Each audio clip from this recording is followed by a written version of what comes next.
નમસ્કાર. આજના આખા સ્પષ્ટીકરણમાં ખૂબ ખૂબ સ્વાગત છે. આજે આપણે એક એવી શક્તિશાળી અને પ્રેરણાદાયક લોકકથાની વાત કરવાના છીએ જે સીધી દિલમાં ઉતરી જાય. આ કોઈ સામાન્ય વાર્તા નથી હો. આ તો સમાજમાં સેવા અને સખત મહેનતનો એક અદ્ભુત વારસો છે.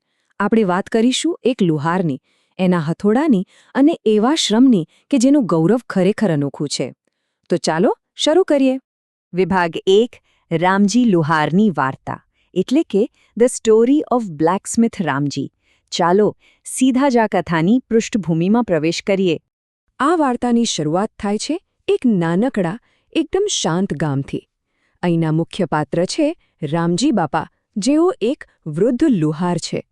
એમણે પોતાની આખી જિંદગી બસ આ લોખંડના ઓજારો બનાવવામાં અને પરસેવો પાડવામાં જ વિતાવી છે. હવે લુહારનું કામ એટલે કોઈ રમતવાત નથી. તે ગામના ખેડૂતો અને મજૂરો માટે સાચા અર્થમાં કરોડરજ્જુ સમાન હોય છે.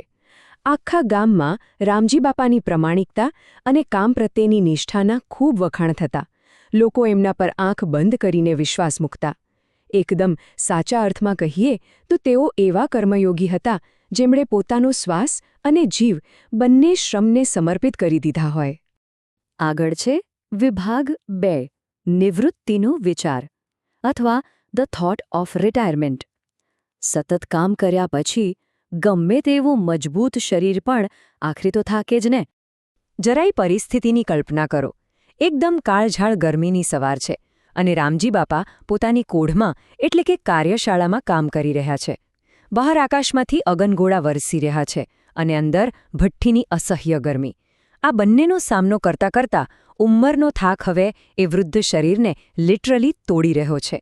શરીરમાંથી પરસેવે રેબઝેબ થઈ રહ્યા છે અને સ્નાયુઓ જાણે બૂમો પાડીને આરામ માંગી રહ્યા છે. અને બરાબર આ જ સમયે એકદમ સ્વાભાવિક રીતે એમના મનમાં એક વિચાર ઝબકે છે. એક ઊંડો નિસાસો નાખીને એ વિચારે છે, હવે હું ઘરડો થયો છું. મારું શરીર પહેલાં જેવો સાથ નથી આપતું. બસ હવે મારે આ કામ છોડી દેવું જોઈએ. આ શબ્દો સાંભળીને જ આપણને એ કઠોર શ્રમ અને વર્ષોનો થાક અનુભવાય છે, ખરું ને?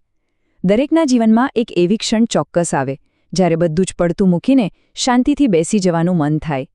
પણ વાર્તા અહીંયા પૂરી નથી થતી. જુઓ વિભાગ 3, ભલાભાઈની વિનંતી. બરાબર આ જ સમયે એક એવો વળાંક આવે છે જે આખી પરિસ્થિતિ બદલી નાખે છે. ગામનો એક યુવાન, જેનું નામ ભલાભાઈ છે, એ પોતાની તૂટેલી કુહાડી લઈને હાંફળો દોડી આવે છે. ભાઈની જરૂરિયાત એકદમ તાત્કાલિક છે. એણે રામજી બાપાને આજીજી કરી કે આ કુહાડી જરા સરખી કરી આપો, કારણ કે બીજે જ દિવસે સવારે એને લાકડા કાપવા જવાનું હતું. હવે આપણને એમ થાય કે એક સામાન્ય ઓજારમાં વળી શું મોટી વાત છે, પણ ખરી સમસ્યા તો અહીંથી જ શરૂ થાય છે. અને આ વાત કેટલી સુંદર રીતે બે સાવ વિરોધાભાસી પરિસ્થિતિઓને સ્પષ્ટ કરે છે. એક તરફ જુઓ, રામજી બાપાનો થાક અને નિવૃત્ત થવાની એમની તીવ્ર ઈચ્છા છે, અને બીજી તરફ ભલાભાઈની ભયંકર મજબૂરી. જો કુહાડી નહીં રિપેર થાય ને તો એનો બીજો આખો દિવસ બગડશે, રોજીરોટી નહીં મળે અને એના પરિણામે એના ઘરમાં ખાવાનું પણ નહીં બને. વિચાર કરો, એક તરફ વૃદ્ધાવસ્થાનો થાક છે તો સામે પક્ષે એક આખા પરિવારની ભૂખનો સવાલ ઊભો છે. કેટલી ધર્મસંકટવાળી પરિસ્થિતિ! અને અહીંથી જ શરૂ થાય છે આપણો વિભાગ 4, સેવાનો સાચો અર્થ, the true meaning of service. આ જ એક ક્ષણ છે જે માનવતાની સાચી કસોટી કરે છે.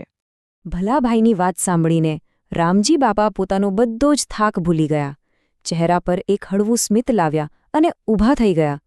એમણે કોઈ જ ફરિયાદ વગર ફટાફટ ભઠ્ઠી સળગાવી, લોખંડને તપાવીને એકદમ લાલચોળ ગરમ કરી દીધું અને પછી પોતાના પૂરા જોશ અને તાકાત સાથે હથોડાના જોરદાર ઘા મારવાનું શરૂ કર્યું.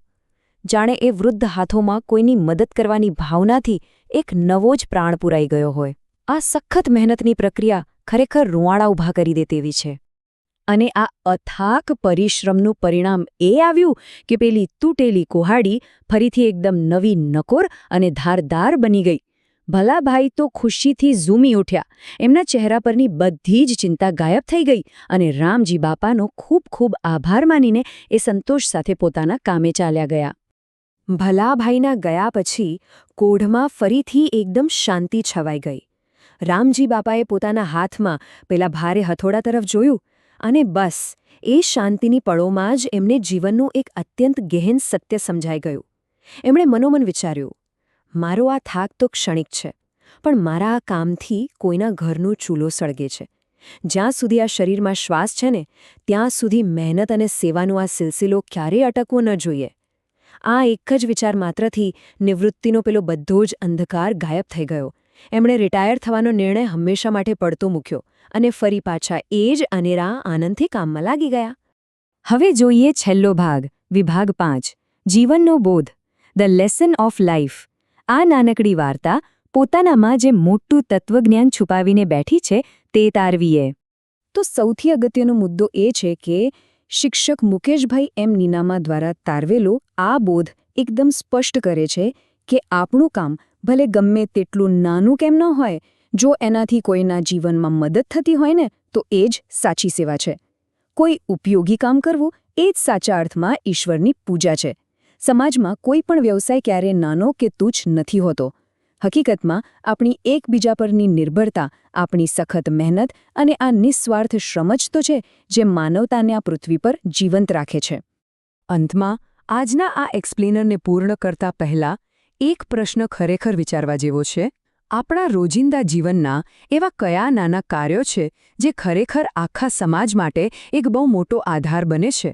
દરેક વ્યવસાયનું પોતાનું આગવું મૂલ્ય છે અને ખરેખર તો રામજી બાપા જેવા લોકો જ આ દુનિયાને ચાલતી રાખે છે. આ પ્રશ્ન પર ચોક્કસ ગહન વિચાર થવો જોઈએ. આજના આ વિશ્લેષણમાં જોડાવા બદલ આપ સૌનો ખૂબ ખૂબ આભાર.